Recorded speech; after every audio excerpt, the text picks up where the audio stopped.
Hey Sock, what's going on? I have my egret with me. You have your egret? Well, where did you get an egret from? I made this egret out of air dry clay.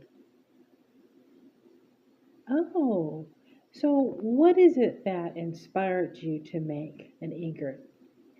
There is one that lives by the pond where I live, and I decided to make an egret like that one at the pond. Oh, okay. Well, I really do like him. How did you know how long to make his neck?